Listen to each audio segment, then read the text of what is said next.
Hey guys, welcome back to my YouTube channel. I hope you all are good. Yes, ನಿನ್ನೆ ಒಂದು video ಹಾಕಿದ್ದೆ KRIS ರಿಕ್ರೂಟ್ಮೆಂಟ್ಗೆ ಸಂಬಂಧಪಟ್ಟ ಹಾಗೆ ಯಾರಿಗೆಲ್ಲ ಟೆಕ್ನಿಕಲ್ ಇಶ್ಯೂಸ್ಗಳು ಆಗ್ತಾ ಇದೆ ಸೊ ಅದನ್ನ ಕೇಳಿ ಜೊತೆಗೆ ನನಗಾಗ್ತಿರುವಂತಹ ಒಂದು ಪ್ರಾಬ್ಲಮ್ ಅಪ್ಲಿಕೇಶನ್ ಹಾಕಬೇಕಾದ್ರೆ ನನಗಾಗ್ತಾ ಇರುವಂತಹ ಪ್ರಾಬ್ಲಮ್ನು ಕೂಡ ನಾನು ಒಂದು ವಿಡಿಯೋದಲ್ಲಿ ತಿಳಿಸ್ಕೊಟ್ಟಿದ್ದೆ. ಸೊ ಎಸ್, ತುಂಬ ಜನ ಕಮೆಂಟ್ ಸೆಕ್ಷನಲ್ಲಿ ಕಮೆಂಟ್ ಮಾಡಿದ್ದೀರಾ, ಮ್ಯಾಮ್ ಕನ್ನಡ ಮೀಡಿಯಮ್ ನಾವು ಡಿಗ್ರಿ ಕನ್ನಡ ಮೀಡಿಯಮಲ್ಲಿ ಮಾಡ್ಕೊಂಡಿದ್ದೀವಿ, ನಾವು ಸೋಷಿಯಲ್ ಸೈನ್ಸ್ಗೆ ಅಪ್ಲೈ ಮಾಡಬಹುದಾ, ಈ ರೀತಿ ತುಂಬ ಒಂದಷ್ಟು ಕ್ವಶನ್ಸ್ಗಳು ಅಥವಾ ಡೌಟ್ಸ್ಗಳನ್ನ ಕೇಳಿದ್ದೀರಾ. ಸೊ ಅದಕ್ಕೋಸ್ಕರ ಈ ವಿಡಿಯೋ ಮಾಡ್ತಾ ಇದ್ದೀನಿ. ಸೊ ಏನು ಎಜುಕೇಷನಲ್ ಕ್ವಾಲಿಫಿಕೇಷನ್ ಏನೆಲ್ಲ ಬೇಕು, ಯಾವ್ಯಾವ ಸಬ್ಜೆಕ್ಟ್ಗೆ ಯಾವ್ಯಾವ ಎಜುಕೇಷನಲ್ ಕ್ವಾಲಿಫಿಕೇಷನ್ ಇರಬೇಕು ಅನ್ನೋದನ್ನ ಈ ವಿಡಿಯೋದಲ್ಲಿ ಪೂರ್ತಿಯಾಗಿ ತಿಳಿಸ್ಕೊಡ್ತೀನಿ. ಸೊ ಎಸ್, ವಿಡಿಯೋ ಶುರು ಮಾಡೋಣ. ಮೊದಲಿಗೆ ಕನ್ನಡ ಭಾಷೆಗೆ ಸಂಬಂಧಪಟ್ಟ ಹಾಗೆ ಅಂದರೆ ಕನ್ನಡ ಭಾಷಾ ಶಿಕ್ಷಕರ ಹುದ್ದೆಗೆ ಅಪ್ಲಿಕೇಶನ್ ಹಾಕ್ಲಿಕ್ಕೆ ಯಾವೆಲ್ಲ ಕ್ವಾಲಿಫಿಕೇಶನ್ಸ್ಗಳು ಇರಬೇಕು ಅನ್ನೋದನ್ನ ಈಗ ನೋಡ್ತಾ ಹೋಗೋಣ. ಸೊ ಕನ್ನಡ ಸಬ್ಜೆಕ್ಟ್ ಆದಮೇಲೆ ಯಾವ್ಯಾವ ಸಬ್ಜೆಕ್ಟ್ಗಳಿಗೆ ಯಾವ್ಯಾವ ಎಜುಕೇಷನಲ್ ಕ್ವಾಲಿಫಿಕೇಶನ್ ಇರಬೇಕು ಅನ್ನೋದನ್ನ ನೋಡ್ತಾ ಹೋಗೋಣ. ಸೊ ನೀವಿಲ್ಲಿ ನೋಡ್ತಾ ಇರ್ಬೋದು, ಕರ್ನಾಟಕ ವಸತಿ ಶಿಕ್ಷಣ ಸಂಸ್ಥೆಗಳ ಸಂಘದ ಅಧೀನದ ವಸತಿ ಶಾಲೆಗಳಿನ ಶಿಕ್ಷಕರ ಹುದ್ದೆಗಳಿಗೆ ಭರ್ತಿ ಮಾಡಲು ಪ್ರಸ್ತಾವನೆ ಸಲ್ಲಿಸಲಾದ ವಿವರ.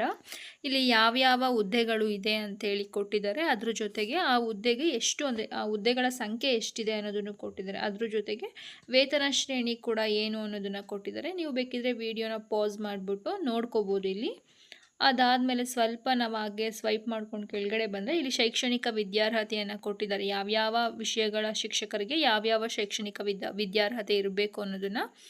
ಇಲ್ಲಿ ಕನ್ನಡ ಭಾಷಾ ಶಿಕ್ಷಕರಿಗೆ ಬೇಕಾಗಿರುವಂತಹ ವಿದ್ಯಾರ್ಹತೆ ಮಾನ್ಯತೆ ಪಡೆದ ವಿಶ್ವವಿದ್ಯಾಲಯದಿಂದ ಕನ್ನಡ ಭಾಷೆಯನ್ನು ಒಂದು ಐಚ್ಛಿಕ ವಿಷಯವನ್ನಾಗಿ ಓದಿ ಕಲಾ ವಿಭಾಗದಲ್ಲಿ ಸ್ನಾತಕ ಪದವಿಯನ್ನು ಪಡೆದಿರಬೇಕು, ಅಥವಾ ಅಭ್ಯರ್ಥಿಗಳು ಕರ್ನಾಟಕ ರಾಜ್ಯ ಪ್ರೌಢ ಶಿಕ್ಷಣ ಪರೀಕ್ಷಾ ಮಂಡಳಿ ಬೆಂಗಳೂರು ಇವರು ನಡೆಸಲಾಗುವ 4 ವರ್ಷಗಳ ಕನ್ನಡ ಪಂಡಿತ್ ಕೋರ್ಸ್ನಲ್ಲಿ ಉತ್ತೀರ್ಣರಾಗಿರಬೇಕು ಮತ್ತು ಮಾನ್ಯತೆ ಪಡೆದ ವಿಶ್ವವಿದ್ಯಾಲಯದಿಂದ ಕನ್ನಡ BEd ಪದವಿಯನ್ನು ಪಡೆದಿರಬೇಕು, ಅಥವಾ ವಿದ್ಯಾರ್ಥಿಯು ಸ್ನಾತಕ ಪದವಿಯಲ್ಲಿ ಕನ್ನಡವನ್ನು ಐಚ್ಛಿಕ ವಿಷಯವನ್ನಾಗಿ ಅಭ್ಯಸಿಸಿಲ್ಲದಿದ್ದಲ್ಲಿ ಕನ್ನಡ ಭಾಷೆಯಲ್ಲಿ ಸ್ನಾತಕೋತ್ತರ ಪದವಿಯನ್ನು ಪಡೆದಿರಬೇಕು ಅಂತ ಕೊಟ್ಟಿದ್ದಾರೆ.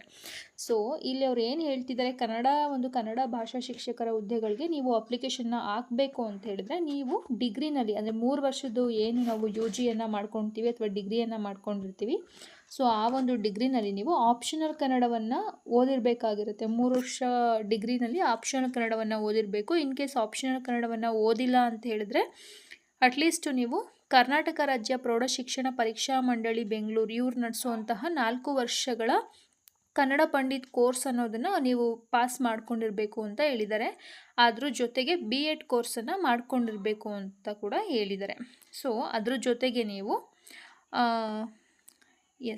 ಸ್ನಾತಕ ಪದವಿಯಲ್ಲಿ ನೀವು ಕನ್ನಡವನ್ನು ಐಚ್ಛಿಕ ವಿಷಯವನ್ನಾಗಿ ಅಭ್ಯಸಿಸಿಲ್ಲ ಅಂತ ಹೇಳಿದ್ರೆ, ಅಂದರೆ ನೀವು ಡಿಗ್ರಿನಲ್ಲಿ ಆಪ್ಷನಲ್ ಕನ್ನಡವನ್ನು ಓದಿಲ್ಲ ಅಂತ ಹೇಳಿದ್ರೆ ಅಟ್ಲೀಸ್ಟ್ ನೀವು ಮಾಸ್ಟರ್ಸ್ ಮಾಡ್ಕೊಂಡಿರ್ತೀರ ಅಲ್ವಾ, MA ಮಾಡ್ಕೊಂಡಿರ್ತೀರ ಅಲ್ವಾ, ಸೊ ಆ MAನಲ್ಲಿ MA ಇನ್ ಕನ್ನಡವನ್ನು ಓದಿರಬೇಕು ಅಂತ ಇಲ್ಲಿ ಹೇಳ್ತಾ ಇದ್ದಾರೆ. ಸೊ ಇಲ್ಲಿ ನೀವು ನೋಡ್ತಾ ಇರ್ಬೋದು, ಇನ್ನು ಇಂಗ್ಲಿಷ್ ಭಾಷಾ ಶಿಕ್ಷಕರ ಹುದ್ದೆಗಳಿಗೆ ಅಪ್ಲಿಕೇಶನ್ ಹಾಕಬೇಕು ಅಂತ ಹೇಳಿದ್ರೆ ಏನೆಲ್ಲ ಎಜುಕೇಷನಲ್ ಕ್ವಾಲಿಫಿಕೇಷನ್ ಇರಬೇಕು ಅಂತ ಇಲ್ಲೇ ಕೊಟ್ಟಿದ್ದಾರೆ. ಮಾನ್ಯತೆ ಪಡೆದ ವಿಶ್ವವಿದ್ಯಾಲಯದಿಂದ ಇಂಗ್ಲಿಷ್ ಭಾಷೆಯನ್ನು ಒಂದು ಐಚ್ಛಿಕ ವಿಷಯವನ್ನಾಗಿ ಅಭ್ಯಸಿಸಿ ಕಲಾ ವಿಭಾಗದಲ್ಲಿ ಸ್ನಾತಕ ಪದವಿಯನ್ನು ಪಡೆದಿರಬೇಕು, ಅಥವಾ ದಕ್ಷಿಣ ಭಾರತದ ಪ್ರಾದೇಶಿಕ ಶಿಕ್ಷಣ ಸಂಸ್ಥೆಯಿಂದ ಇಂಗ್ಲಿಷ್ನಲ್ಲಿ ಸ್ನಾತಕೋತ್ತರ ಡಿಪ್ಲೊಮೊ ಪ್ರಮಾಣ ಪತ್ರ ಕೋರ್ಸ್ನಲ್ಲಿ ಉತ್ತೀರ್ಣರಾಗಿರಬೇಕು ಮತ್ತು ಮಾನ್ಯತೆ ಪಡೆದ ವಿಶ್ವವಿದ್ಯಾಲಯದಿಂದ ಪ್ರಮುಖವಾಗಿ ಇಂಗ್ಲಿಷ್ ಪದ್ಧತಿಯಲ್ಲಿ ಅಥವಾ ಇಂಗ್ಲಿಷ್ ಮೆಥಡ್ನಲ್ಲಿ BEd ಪದವಿಯನ್ನು ಪಡೆದಿರಬೇಕು. ಅಭ್ಯರ್ಥಿಯು ಸ್ನಾತಕ ಪದವಿಯಲ್ಲಿ ಇಂಗ್ಲಿಷನ್ನು ಐಚ್ಛಿಕ ವಿಷಯವನ್ನಾಗಿ ಅಭ್ಯಸಿಸಿಲ್ಲದಿದ್ದಲ್ಲಿ ಇಂಗ್ಲಿಷ್ ಭಾಷೆಯಲ್ಲಿ ಸ್ನಾತಕೋತ್ತರ ಪದವಿಯನ್ನು ಪಡೆದಿರಬೇಕು. ಸೊ ಇಲ್ಲೂ ಕೂಡ ಅವ್ರು ಸೇಮ್ ಅದನ್ನೇ ಹೇಳ್ತಿದ್ದಾರೆ, ಕನ್ನಡಕ್ಕೆ ಏನೆಲ್ಲ ಎಜುಕೇಷನಲ್ ಕ್ವಾಲಿಫಿಕೇಷನ್ ಬೇಕಿತ್ತು ಸೊ ಸೇಮ್ ಇಲ್ಲೂ ಕೂಡ ಇಂಗ್ಲಿಷ್ ಶಿಕ್ಷಕರಿಗೂ ಕೂಡ ಸೇಮ್ ಎಜುಕೇಷನಲ್ ಕ್ವಾಲಿಫಿಕೇಷನ್ ಬೇಕು. ಡಿಗ್ರಿನಲ್ಲಿ 3 ವರ್ಷ ಆಪ್ಷನಲ್ ಇಂಗ್ಲೀಷನ್ನು ಓದಿರಬೇಕು.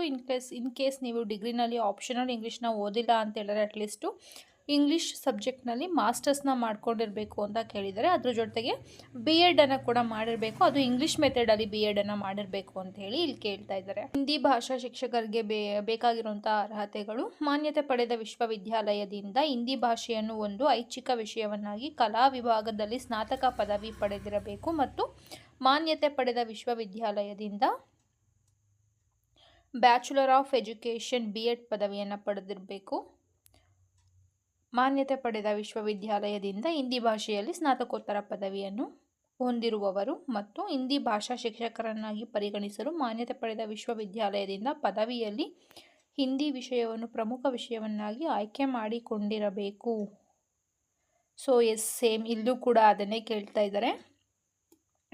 3 ವರ್ಷಗಳ ಡಿಗ್ರಿನಲ್ಲಿ ನೀವು ಆಪ್ಷನಲ್ ಹಿಂದಿಯನ್ನು ಓದಿರಬೇಕು. ಅಂದರೆ ಹಿಂದಿಯನ್ನು ಒಂದು ಆಪ್ಷನಲ್ ಸಬ್ಜೆಕ್ಟ್ ಆಗಿ 3 ವರ್ಷಗಳ ಕಾಲ ಓದಿರಬೇಕು. BEdಲ್ಲಿ ಅಂದರೆ ಏನು BEd ಕೋರ್ಸ್ ಮಾಡ್ಕೋತೀವಿ ಆ ಒಂದು BEd ಕೋರ್ಸ್ನಲ್ಲಿ ನೀವು ಹಿಂದಿಯನ್ನು ಒಂದು ಆಪ್ಷನಲ್ ವಿಷಯವನ್ನಾಗಿ ಓದಿರಬೇಕು ಅಂತೇಳಿ ಕೇಳ್ತಾ ಇದ್ದಾರೆ. ಇಲ್ಲಿ ಗಣಿತ ಶಿಕ್ಷಕರಿಗೆ ಬರೋದಾದರೆ ಸೊ ಇಲ್ಲಿ ನೀವು ನೋಡ್ತಾ ಇರ್ಬೋದು, ಗಣಿತ ಮತ್ತು ಭೌತಶಾಸ್ತ್ರ ಕಡ್ಡಾಯ ವಿಷಯದೊಂದಿಗೆ ವಿಜ್ಞಾನ ವಿಷಯದಲ್ಲಿ ಸ್ನಾತಕ ಪದವಿಯನ್ನು ಪಡೆದಿರಬೇಕು. ಸೊ PM ಮೆಥಡಲ್ಲಿ ನೀವು ಡಿಗ್ರಿಯನ್ನು ಕಂಪ್ಲೀಟ್ ಮಾಡ್ಕೊಂಡಿರಬೇಕು ಅಂಥೇಳಿ ಅವರಿಲ್ಲಿ ಕೇಳ್ತಾ ಇದ್ದಾರೆ.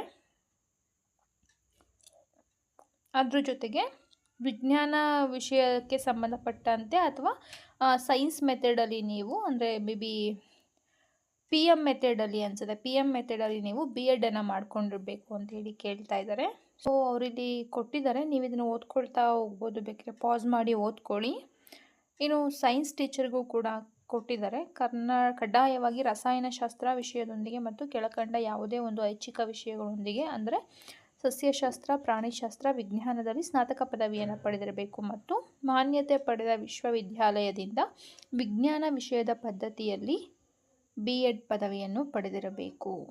ಎಸ್, ನೀವು ನೋಡ್ತಾ ಇರ್ಬೋದು. ಸೊ ಪಾಸ್ ಮಾಡಿ ಓದ್ಕೊಳ್ಳಿ.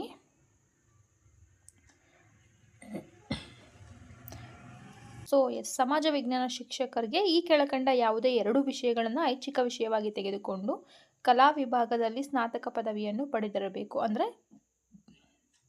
ಡಿಗ್ರಿಯನ್ನು ಓದಬೇಕಾದ್ರೆ ನೀವು ಇತಿಹಾಸ, ಅರ್ಥಶಾಸ್ತ್ರ, ರಾಜ್ಯಶಾಸ್ತ್ರ, ಸಮಾಜಶಾಸ್ತ್ರ ಮತ್ತು ಭೂಗೋಳಶಾಸ್ತ್ರ ಈ 5 ವಿಷಯಗಳಲ್ಲಿ ಯಾವುದಾದ್ರೂ ನಿಮಗೆ ಇಷ್ಟ ಬಂದಂತಹ ಯಾವುದಾದ್ರೂ 2 ಸಬ್ಜೆಕ್ಟನ್ನು ನೀವು ತಗೊಂಡು, ಅಂದರೆ HEK ಆಗಿರ್ಬೋದು ಅಥವಾ HEP ಆಗಿರ್ಬೋದು. ಸೊ ಈ ಥರ ಒಟ್ಟಿನಲ್ಲಿ history, economics, political science, sociology ಮತ್ತು ಜಿಯೋಗ್ರಫಿ ಈ 5 ಸಬ್ಜೆಕ್ಟ್ಗಳಲ್ಲಿ ಯಾವುದಾದ್ರೂ 2 ಸಬ್ಜೆಕ್ಟನ್ನು ಇಟ್ಕೊಂಡು ನೀವು ಡಿಗ್ರಿಯನ್ನು ಕಂಪ್ಲೀಟ್ ಮಾಡಿರಬೇಕು. ಅದ್ರ ಜೊತೆಗೆ ಆರ್ಟ್ಸ್ ಮೆಥಡಲ್ಲಿ ನೀವು ಅಂದರೆ HK ಮೆಥಡಲ್ಲಿ ನೀವು BEdನ್ನು ಕಂಪ್ಲೀಟ್ ಮಾಡಿರಬೇಕು ಅಂತ ಇಲ್ಲಿ ಕೇಳ್ತಾ ಇದ್ದಾರೆ.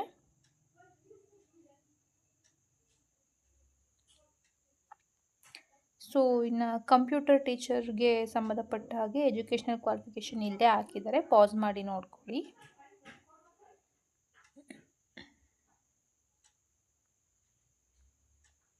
ಇನ್ನು ಅಡಿಷ್ನಲ್ ಎಲಿಜಿಬಿಲಿಟೀಸ್ ಏನೇನು ಅಂತ ಕೇಳೋದಾದರೆ ಇಲ್ಲಿ ಅವರೇ ಕೊಟ್ಟಿದ್ದಾರೆ. ಶಿಕ್ಷಕರ ಹುದ್ದೆಗೆ ಕನ್ನಡ ಭಾಷಾ ಶಿಕ್ಷಕರು, ಆಂಗ್ಲ ಭಾಷಾ ಶಿಕ್ಷಕರು, ಹಿಂದಿ ಭಾಷಾ ಶಿಕ್ಷಕರು, ವಿಜ್ಞಾನ ಶಿಕ್ಷಕರು, ಗಣಿತ ಶಿಕ್ಷಕರು ಮತ್ತು ಸಮಾಜ ವಿಜ್ಞಾನ ಶಿಕ್ಷಕರು ಕರ್ನಾಟಕ ಪ್ರಾಥಮಿಕ ಮತ್ತು ಪ್ರೌಢಶಿಕ್ಷಣ ಇಲಾಖೆ ನಡೆಸುವ ಶಿಕ್ಷಕರ ಅರ್ಹತಾ ಪರೀಕ್ಷೆ TET ಪತ್ರಿಕೆ 2 ಅಥವಾ ಕೇಂದ್ರೀಯ ಮಾಧ್ಯಮಿಕ ಶಿಕ್ಷಣ ಮಂಡಳಿ ನಡೆಸುವ ಕೇಂದ್ರ ಶಿಕ್ಷಕರ ಅರ್ಹತಾ ಪರೀಕ್ಷೆ CTETಯಲ್ಲಿ ಅರ್ಹತೆ ಹೊಂದಿರುವ ಅಭ್ಯರ್ಥಿಗಳು ಮಾತ್ರ ಅರ್ಜಿ ಸಲ್ಲಿಸಲು ಅರ್ಹತೆಯನ್ನು ಹೊಂದಿರುತ್ತಾರೆ. ಸೊ ನಾನು ಲಾಸ್ಟ್ ವಿಡಿಯೋದಲ್ಲಿ ಹೇಳ್ದಾಗೇ ಯಾರೆಲ್ಲ KTETಯನ್ನು ಅಂದರೆ ಕರ್ನಾಟಕ ಟೀಚರ್ಸ್ ಎಲಿಜಿಬಿಲಿಟಿ ಟೆಸ್ಟಲ್ಲಿ ಅದರಲ್ಲೂ ಪೇಪರ್ 2 ಯಾರೆಲ್ಲ ಪಾಸ್ ಮಾಡ್ಕೊಂಡಿದ್ರ ಅಥವಾ CTETನಲ್ಲಿ ಯಾರೆಲ್ಲ ಉತ್ತೀರ್ಣತೆಯನ್ನು ಪಡ್ಕೊಂಡಿದ್ದೀರಾ, ಸೊ ಅಂಥವರು ಈ ಒಂದು ರಿಕ್ರೂಟ್ಮೆಂಟ್ಗೆ ಅಪ್ಲಿಕೇಶನ್ ಹಾಕಲಿಕ್ಕೆ ಎಲಿಜಿಬಲ್ ಆಗಿರ್ತೀರ. ಇನ್ನು ವಯೋಮಿತಿಯ ಬಗ್ಗೆ ಮತ್ತು ಇನ್ನು ಬೇರೆ ಬೇರೆ ಒಂದಷ್ಟು ಇನ್ಸ್ಟ್ರಕ್ಷನ್ಸ್ಗಳನ್ನ ಇಲ್ಲೇ ಕೊಟ್ಟಿದ್ದಾರೆ. ಅರ್ಜಿ ಸಲ್ಲಿಸುವ ವಿಧಾನ ಆಗಿರ್ಬೋದು ಅಥವಾ ಅರ್ಜಿ ಸಲ್ಲಿಸುವ ವೇಳಾಪಟ್ಟಿಯನ್ನು ಕೂಡ ಇಲ್ಲೇ ಕೊಟ್ಟಿದ್ದಾರೆ. ಸೊ ಎಸ್, ಈ ಒಂದು PDF-ಅನ್ನು ನಾನು ನನ್ನ ಒಂದು ವಾಟ್ಸಪ್ ಚಾನಲ್ನಲ್ಲಿ ಅಪ್ಲೋಡ್ ಮಾಡಿರ್ತೀನಿ. ಸೊ ಯಾರಿಗೆಲ್ಲ ಇದರ ಪೂರ್ತಿ PDF ಬೇಕು ಒಂದ್ಸಲ ವಾಟ್ಸಪ್ ಚಾನಲ್ನಲ್ಲಿ ಹೋಗಿ ಚೆಕ್ ಮಾಡಿ PDF-ನ ತೊಗೊಂಡು ಪೂರ್ತಿಯಾಗಿ ನೋಡ್ಕೊಳ್ಳಿ.